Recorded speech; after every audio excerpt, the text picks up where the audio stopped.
আপন হতে বাইরে সকলকে সুস্বাগতম এবং সকলকে আমার আন্তরিক শুভেচ্ছা ও ভালোবাসা জানাই।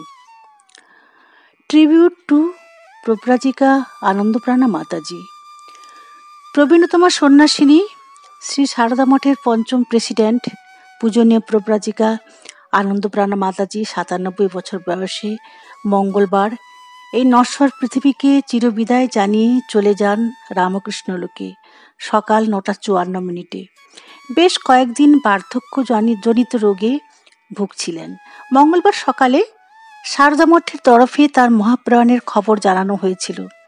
প্রব্রাজিকা মাতাজির প্রয়াণে শোকস্তব্ধ অগণিত শিষ্যা, আশ্রমের সদস্য ও ভক্ত অনুগামীরা। সন্ধ্যে ৬:৩০ পর্যন্ত ভক্তরা তাকে শেষ শ্রদ্ধা জানিয়েছেন। ১৯২৭ সালে কলকাতাতে জন্ম। অনেক ছোট থেকেই তার রামকৃষ্ণ মঠ ও মিশনের সঙ্গে নিবিড় যোগাযোগ ছিল। বরাবরই আধ্যাত্মিকতার দিকে ঝোঁক এবং ভক্তিপ্রবণা ছিলেন। বেলুড় মঠের ১০ম প্রেসিডেন্ট স্বামী শঙ্করানন্দের কাছে দীক্ষা নেন। ১৯৫৭ সালে শিক্ষকতা শুরু করেন। বাগবাজারে নিবেদিতা উচ্চ বালিকা বিদ্যালয়ে পড়াতেন।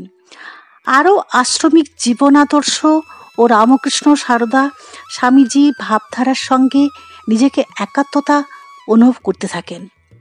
সারদা মঠ ও মিশনে স্থায়ীভাবে বাস করতে শুরু করেন। সারদা মঠে ট্রাস্টি নির্বাচিত হন। ২০২৩ সালের ১৪ জানুয়ারি চতুর্থ প্রেসিডেন্ট প্রব্রাজিকা ভক্তিপ্রাণার মহাপ্রাণের পর পঞ্চম প্রেসিডেন্ট পদে নির্বাচিত হন পূজনীয়া প্রব্রাজিকা আনন্দপ্রাণা মাতাজি। মন্ত্র দীক্ষিত বহু ভক্ত সন্তান বর্তমান। এখানে উল্লেখ্য, শ্রী শঙ্করাচার্য মহিলাদের জন্য সন্ন্যাস অনুমোদন করেননি, কিন্তু স্বামীজি পুরী সম্প্রদায়ে নারীদের ভর্তি করার ভিত্তি স্থাপন করেছিলেন এবং শঙ্করাচার্যের শুরু করা ১০ নামী সম্প্রদায়ের ১০টি আদেশের একটি। শুধু তাই নয়, সন্ন্যাসিনীদের জন্য অন্য মহিলাদের সন্ন্যাস প্রদানের অধিকার দেওয়া হয়েছিল। এটি হিন্দু ধর্মের ইতিহাসে এক যুগান্তকারী ঘটনা। স্বামীজি ১৮৯৪ থেকে ১৯০১ সাল পর্যন্ত চিঠির মাধ্যমে তার ভাবধারা বাস্তবায়িত করার প্রচেষ্টা করার কথা প্রকাশ করেছেন। মহিলাদের অবস্থার উন্নতি না হলে পৃথিবীর কল্যাণের কোনো সুযোগ নেই। পৃথিবীতে শক্তির কৃপা ছাড়া কিছুই সাধিত হয় না। মা শারদমা তা পুনরুজ্জীবিত করার জন্য জন্মগ্রহণ করেছেন। ভাই, এই ভয়ানক শীতে আমি জায়গায় জায়গায় বক্তৃতা দিচ্ছি এবং প্রতিকূলতার বিরুদ্ধে লড়াই করছি, যাতে মায়ের গণিতের জন্য তহবিল সংগ্রহ করা যায়। মহিলা গণিতে সন্ন্যাসীদের সাথে কোনো সংযোগ থাকবে না এবং পুরুষদের গণিতে সাধ্বীদের সাথে কোনো সম্পর্ক থাকবে না। স্বামীজি চেয়েছিলেন নারীরা তাদের নিজেদের সমস্যার সমাধান করবে। পবিত্র মা অর্থাৎ শ্রী সারদা দেবীর অনুপ্রেরণার কেন্দ্র হিসাবে গঙ্গার পূর্ব তীরে একটা মঠ স্থাপন করবে। স্বামীজির অনেক ত্যাগ ও সাধনার ফসল একটি বেলুড় মঠ, অপরটি শ্রী সারদা মঠ। স্বামী শঙ্করানন্দের পরিচালনায় বিরজা হোম করে ৮ জন ব্রহ্মচারিণীকে গেরুয়া পোশাক ও নতুন নাম দেওয়া হয়েছিল। স্বামী মাধবানন্দ নামগুলি সংকলন করেছিলেন উপসর্গ প্রব্রাজিকা এবং শেষ হবে প্রাণা দিয়ে। প্রব্রাজিকা অর্থাৎ পরিব্রাজিকা সন্ন্যাসী। ২৬শে আগস্ট ১৯৫৯ সালে শ্রী সারদা মঠ একটি স্বাধীন সংস্থা হিসাবে স্বীকৃত। প্রথম প্রেসিডেন্ট প্রব্রাজিকা ভারতী প্রাণা, যিনি ছিলেন মায়ের সেবিকা, নার্স বা সেবিকা। দ্বিতীয় প্রেসিডেন্ট প্রব্রাজিকা মোক্ষ প্রাণা, তৃতীয় প্রেসিডেন্ট শুদ্ধা প্রাণা, চতুর্থ প্রেসিডেন্ট প্রব্রাজিকা ভক্তি প্রাণা এবং পঞ্চম প্রেসিডেন্ট প্রব্রাজিকা আনন্দ প্রাণা মাতাজি। আত্মনো মোক্ষার্থম সমাজসেবা জগৎ হিতায়। স্বামীজির তপস্যার ভাবধারার দ্বারক ও বাহক ছিলেন প্রেসিডেন্ট মাতাজি। মাকে পুনরুজ্জীবিত করার জন্যই মাতাজির জীবন সমর্পণ করেছেন সমাজ সেবা তথা মানব সেবার মাধ্যমে।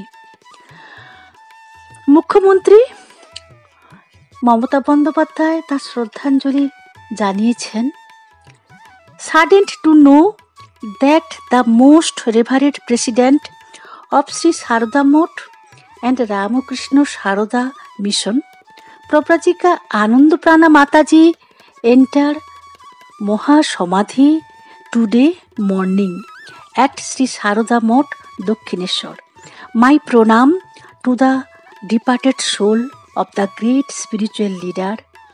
My condolence to the millions of devotees across the world.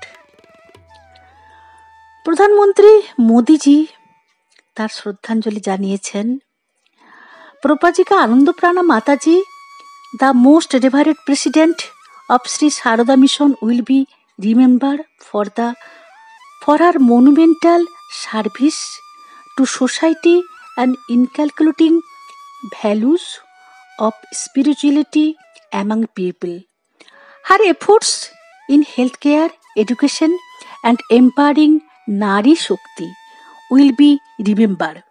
My thoughts are with the countless devotees in this sad hour.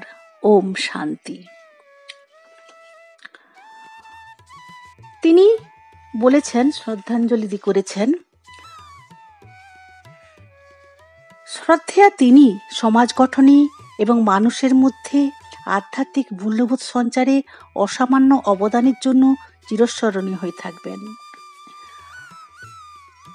স্বাস্থ্য সেবা, শিক্ষা এবং নারী শক্তির ক্ষমতায়নে তার অসামান্য প্রয়াস সকলের চিরস্মরণীয় হয়ে থাকবে। শোকের এই মুহূর্তে তার অগণিত ভক্তবৃন্দের সঙ্গে আমিও সমব্যথী। ওম শান্তি। জনসেবায় জনকল্যাণে সমর্পিত এক মহীয়সী সন্ন্যাসিনী মাতার রামকৃষ্ণলোকে যাত্রা। ঠাকুর মার চরণে ভক্তিপূর্ণ প্রণাম ও পূজনীয়া মাতাজিকে ভক্তিপূর্ণ প্রণাম। হরি ওম রাম।